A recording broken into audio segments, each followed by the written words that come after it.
Andy and Bev are playing a game. The game consists of 3 points. On each point, there's a probability that Andy wins of 0.4, Bev wins 0.6. So they're not going to draw, they either win or lose.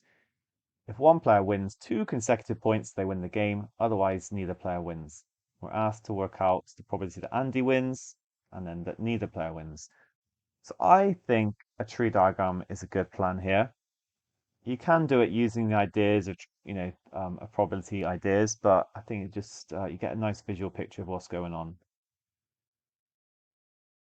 So this is the first game, Andy winning or Bev winning, and then the second game.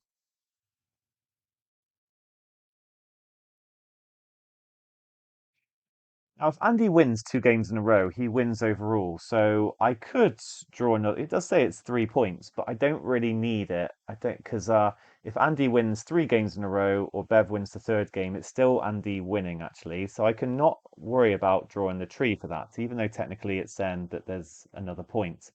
The third point is then it just doesn't matter. Whereas here I do need it because no one has won by this point. So I've got Andy again, 0.4, and then Bev. Okay, then over here, similar sort of setup. And again, I don't need to extend the bottom one because Bev has already won. So I'll just do this one down here.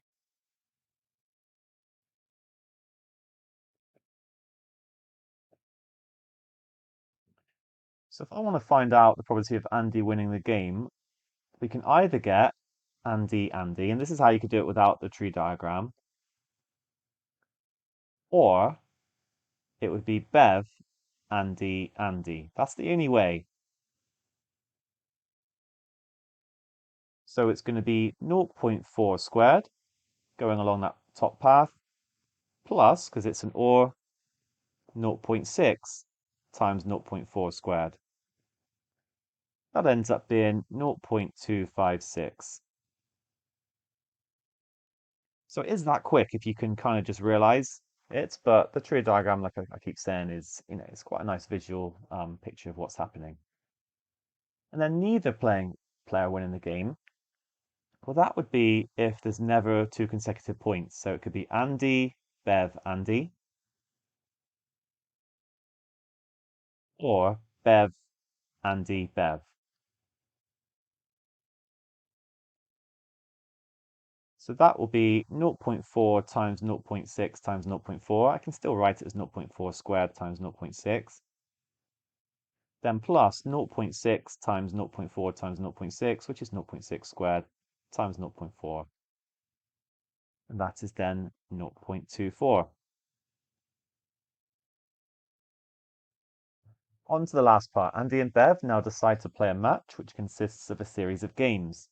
In each game, if a player wins the game, then they win the match. So you only have to win one game and you've won everything. But if neither player wins the game, then they play another game. And we just keep going until somebody wins. Determine the probability that Andy wins the match. So we could either have Andy winning straight away, and we've already worked out that probability. It was 0.256. Or we could have nobody winning and then Andy winning.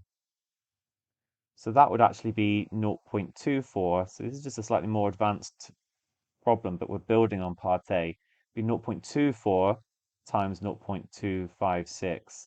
I mean, I could draw a tree diagram even. We've got Andy, then we've got, I'm not actually interested in, I could put Bev down here, but I'm not really interested in that. This is like no one winning, and then we've got Andy winning. But actually, with the no one winning, we could then split that up into no one winning again, and we could just keep going.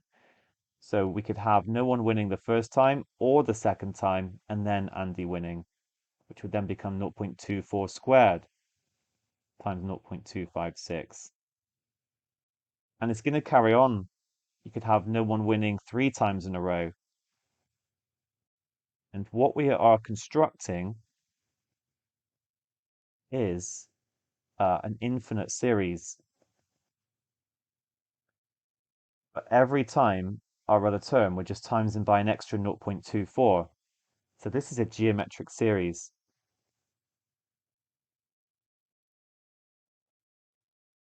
A is equal to 0.256. And our common ratio that we're timesing by every time, because like I said, the next one will be 0.2, you take this and you times by 0.24 again, because it'll be 0.24 cubed for 3 in a row, and then times by 0.256.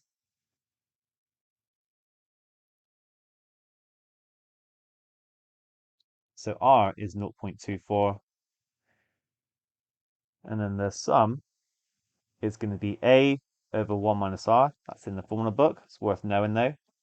0.256 over 1 minus 0.24, which becomes 0.3368,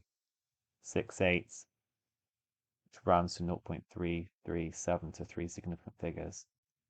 Okay, that last little bit is a bit harder, and I'm not saying you should immediately see that it's going to be a geometric series, but here's the thing, just take it step by step. Think about how Andy can win the match. You've got to get your head around what's going on. So yeah, if Bev wins the match, we're not interested. We're only interested in if Andy wins the match. So we're just following like this path and then this path and then this path. It's just going to be all these different, knots, but then Andy write those properties down, recognize it's a geometric series, and it all comes together.